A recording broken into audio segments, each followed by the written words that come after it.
The cold breeze hit my face as I stepped out of the taxi, clutching my baby's diaper bag. My heart raced with a mix of anxiety and determination. Today was the day I'd confront Noah, my husband, after a month of eerie silence. As I approached our shared home, the familiar scent of autumn leaves brought back a flood of memories. Memories of a happier time that now seemed like a distant dream. I reached for the doorknob, my hands trembling slightly. The house was quiet, too quiet. Something felt off. I tiptoed to our bedroom, the one place I dreaded to go. The door creaked open, and there it was, the scene that shattered my world. Noah, entangled with a young woman, their laughter echoing in the room. My heart sank. "Noah, what are you doing?" My voice was a mere whisper, but it cut through the room like a knife. He looked up, his eyes void of any remorse. "It's obvious, isn't it, Claire? I'm moving on." The woman beside him, barely older than a college student, giggled. "Yeah, we're living together now. You should take the baby and leave." Tears welled up in my eyes, but I fought them back. I wouldn't give them the satisfaction. "Noah, after everything, this is how it ends?" I tried to keep my voice steady. He shrugged, a cold, distant look in his eyes. "It's not cheating, Claire. It's just life. Meet Lily, my new beginning." Lily smirked, a triumphant glint in her eyes. "Noah's a high earner, unlike you. We're going to live the life you could never give him." The irony stung. Noah barely made enough to cover his own expenses, let alone support a lavish lifestyle. But I wasn't going to waste my breath explaining that to her. I took a deep breath, channeling my anger and hurt into resolve.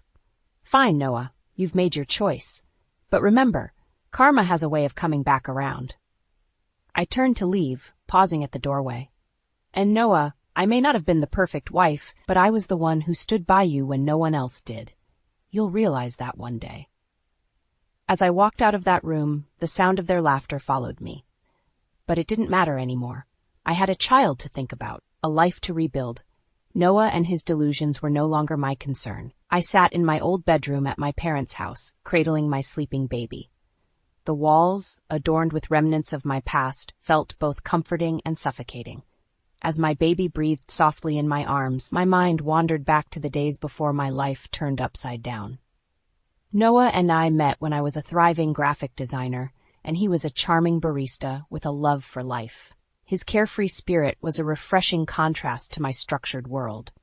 Despite the 5-year age gap, his pursuit was relentless, and I found myself falling for his charm. Our whirlwind romance was filled with laughter, parties, and promises of a future together. I cherished those moments, feeling a sense of belonging I hadn't known before.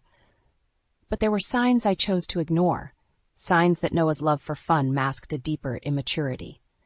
When he proposed, I was ecstatic but also hesitant. My sister Laura, ever the pragmatist, encouraged me to take the leap. "You're not getting any younger, Claire. Noah's a good guy. Just go for it," she had said. So I did. I married Noah, envisioning a life filled with love and shared dreams. But the reality was far different. Shortly after our wedding, Noah quit his job. "I want to be my own boss. I need your support," he had said with a sparkle in his eye that I mistook for ambition. I agreed, believing in his potential. But as months turned into a year, Noah's business plans amounted to nothing more than fantasies. He lingered in the shadows of unemployment, his part-time bar job barely contributing to our finances. Then came the pregnancy. I thought it would be a turning point, a reason for Noah to step up, but his reaction to my news was anything but joyful. The glass shattering against the wall, his refusal to acknowledge our reality, it was the beginning of the end. I was alone, navigating through pregnancy while Noah drowned himself in nightlife and excuses. The scent of another woman's perfume on his clothes was a cruel confirmation of my fears. Confronting him only led to denials and aggression. I was alone, even when he was right beside me. As I rocked my baby, a sense of clarity washed over me. Noah had chosen his path, a path that didn't include us. I couldn't change him, but I could change my response to the chaos he brought into our lives. I looked down at my baby, a symbol of my new beginning. "We'll be okay," I whispered. "We have each other." The days following my encounter with Noah were a blur of sleepless nights and endless questions. As I sat in the living room of my parents' house, the reality of my situation sank in. Noah's betrayal wasn't just a fleeting mistake. It was a deliberate choice that shattered our family. My parents tried to comfort me, but their words felt like empty echoes in the vast emptiness of my heart. I appreciated their support, but inside I was a storm of anger and disappointment. One evening, as I was putting my baby to sleep, my phone buzzed. It was Laura. Her voice was laced with concern. "Claire, how are you holding up?" "I'm surviving, Laura. That's about it," I replied, trying to sound stronger than I felt. Laura sighed. "You know, I never liked Noah. He always seemed off. I should have said something sooner." "It's not your fault, Laura. I was the one who fell for his lies," I said, my voice tinged with bitterness. There was a pause before Laura spoke again. "You know, Claire, maybe it's time for a little payback. Noah needs to learn he can't just walk over people without consequences." Her words ignited something in me. A sense of purpose, perhaps, or the first spark of a plan. "What do you have in mind?" I asked, my interest piqued. Laura's voice was now firm. "First, let's secure child support and alimony. Noah may not have much, but he owes you and your baby. And then, let's expose him for the liar he is. His little bubble with Lily won't last if she sees him for who he truly is." A smile crept onto my face, the first in what felt like ages. Laura was right. Noah had to learn that actions have consequences. And I was going to make sure he understood that lesson. Over the next few days, Laura and I put together a plan. We gathered evidence of Noah's infidelity, his empty promises, and his financial instability. It was time for Noah to face the music. The day of the confrontation arrived. I felt a mix of nerves and determination as I walked into the coffee shop where we agreed to meet. Noah was already there, looking uncomfortable. "Claire, I'm sorry," he started, but I cut him off. "Save it, Noah. I'm here for one thing only. You need to start taking responsibility. Financial responsibility for your child," I said, my voice unwavering. Noah shifted in his seat. "I don't have much money, Claire. You know that. That's not my problem. You made your bed. Now lie in it. You will pay child support, and we're going through the legal channels to ensure that," I said, handing him the papers Laura had prepared. He looked at them, his face a mix of shock and anger. "You can't do this to me, Claire. I don't deserve this." "Deserve? You lost the right to talk about what you deserve when you betrayed me and our child," I replied, my voice steady but filled with emotion. Noah tried to argue, but I was done listening. I stood up, ready to leave. "This is just the beginning, Noah. You're going to learn what it means to face consequences." As I walked out of the coffee shop, I felt a sense of empowerment. The road ahead would be tough, but I was ready to fight. For my child, and for the justice we deserved. In the weeks following my confrontation with Noah, I poured all my energy into the legal proceedings for child support and alimony. Each document I signed felt like a step away from the life I once knew, and a step towards something new, something mine. One evening, as I sat at my parents' dining table going over the paperwork, Laura called. Her voice was urgent. "Claire, I've got news. You're not going to like it." I braced myself. "What is it?" "It's about Noah and Lily. They're planning to leave town. Seems like they want to start over somewhere new," she said, a hint of anger in her voice. I felt a rush of emotions, anger, relief, frustration. He's running away from his responsibilities, again. "We can't let him get away with this, Claire. Not after everything he's put you through," Laura replied, her tone resolute. A plan began to form in my mind. "I have an idea, but it's risky. We need to expose him, not just legally, but publicly. Let everyone see him for the coward he is." Laura was silent for a moment, then said, "Tell me what you need. I'm with you all the way." Over the next few days, Laura and I gathered evidence of Noah's infidelity, his financial irresponsibility, and his plans to flee. We compiled everything into a dossier, a damning portrait of a man who had fallen far from grace. Then I made a call that I never thought I would. I contacted a friend who worked in local media. "I have a story for you. It's about a man who betrayed his family and is trying to escape his past." The story went live 2 days later. It detailed Noah's actions, his lack of support for his child, and his plans to leave town with Lily. The response was immediate. Friends, acquaintances, and even strangers expressed their outrage and support for me. Noah called me the day the story broke, his voice a mix of anger and desperation. "Claire, how could you do this? You've ruined everything." "You did that all by yourself, Noah. I just shed light on it," I replied, my voice calm but firm. He was silent for a moment, then said, "I'll never forgive you for this." "You don't have to. I'm not doing this for your forgiveness. I'm doing it for justice, for me and our child," I said, and hung up. As I ended the call, I felt a sense of liberation. The path ahead was still uncertain, but for the first time in a long time, I felt in control of my destiny. In the aftermath of the exposé, my life became a whirlwind of legal battles and public scrutiny. Noah's attempts to flee with Lily were thwarted, but the fight for child support and alimony was far from over.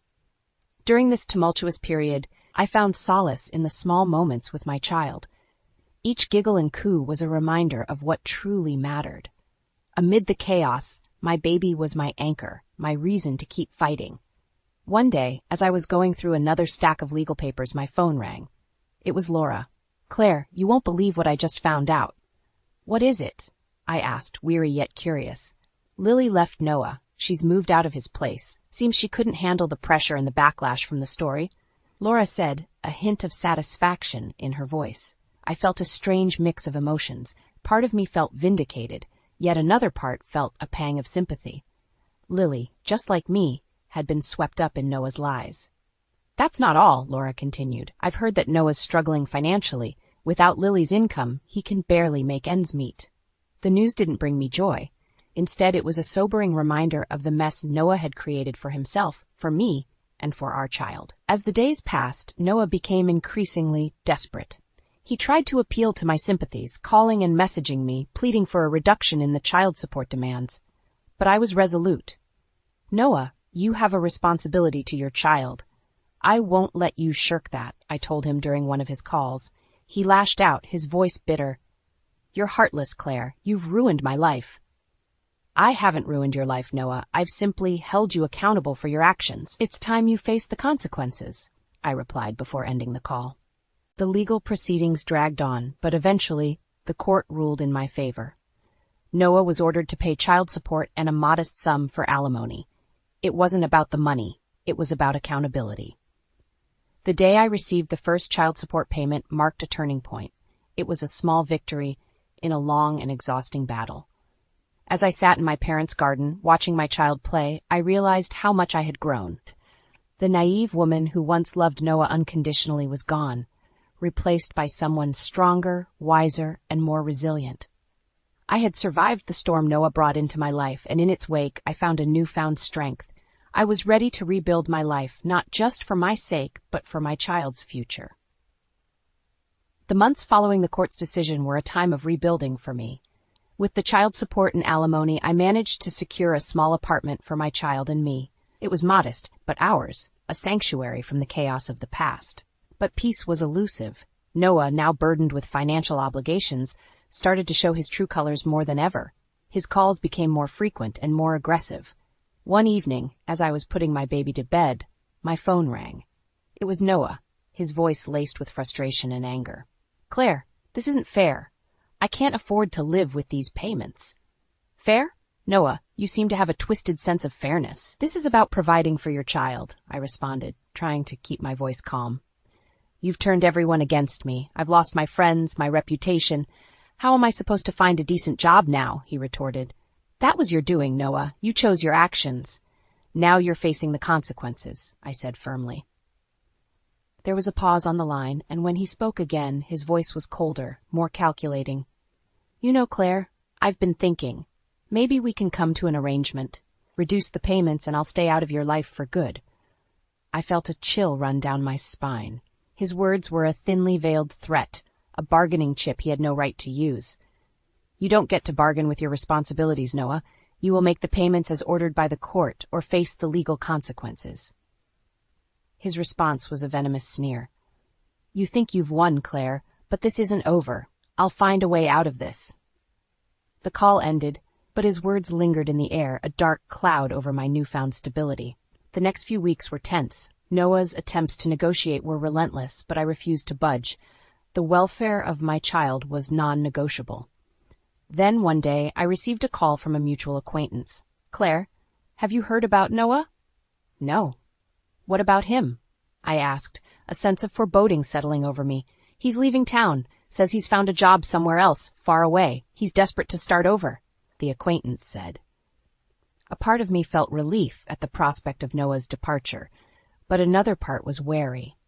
His departure could mean more complications in receiving the child support. I called Laura, needing to share my concerns. "Laura, if Noah leaves town, it could make things difficult for us." "Don't worry, Claire. We'll make sure the legal system holds him accountable.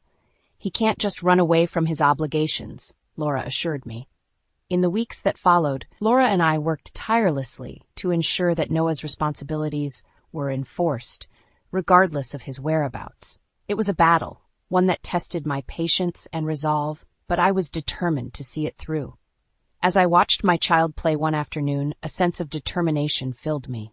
Noah's actions would not define our future. I was going to fight for what was rightfully ours, for the stability and security of my child. As the weeks turned into months, the strain of the ongoing legal battles with Noah began to take a toll on me.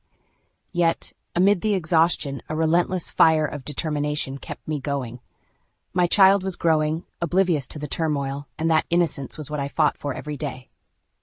The day I received a call from my lawyer, I braced myself for another round of exhausting news. However, what he said took me by surprise. "Claire, you might want to sit down for this." "What is it?" I asked, a sense of apprehension washing over me. "Noah's been let go from his new job, apparently due to performance issues and a negative attitude. He's also struggling to find another position," the lawyer explained. A part of me felt a twinge of satisfaction, knowing that Noah's own actions were leading to his downfall. But the more significant concern was the child support. What does this mean for the payments? "He's petitioning to reduce the child support, claiming financial hardship. We need to prepare for a hearing," my lawyer said. I hung up the phone, feeling a mix of anger and resolution. Noah's irresponsibility was once again trying to upend the fragile stability I had built for my child and me. Determined to not let Noah wriggle out of his obligations, I reached out to Laura. "Noah's trying to reduce the child support. We can't let him get away with it." Laura's voice was firm. "We won't. Let's gather evidence of his spending habits, his lifestyle. If he's claiming financial hardship, he needs to prove it." The following weeks were a frenzy of collecting evidence and preparing for the hearing. I delved into Noah's social media and bank statements, uncovering a trail of irresponsible spending that belied his claims of hardship. The day of the hearing arrived, and I faced Noah across the courtroom. He looked disheveled, a shadow of the confident man he once was. As the evidence of his financial recklessness was laid bare for the court to see, I saw a flicker of realization in his eyes. He understood that his charade was over. The judge was unsympathetic to Noah's plea. "Mr. Noah, your financial difficulties appear to be largely due to your own choices. The court sees no reason to reduce the child support. You are obligated to provide for your child." Noah's face turned red with frustration, but there was nothing he could do. The court's decision was final. As I left the courtroom, a weight lifted off my shoulders.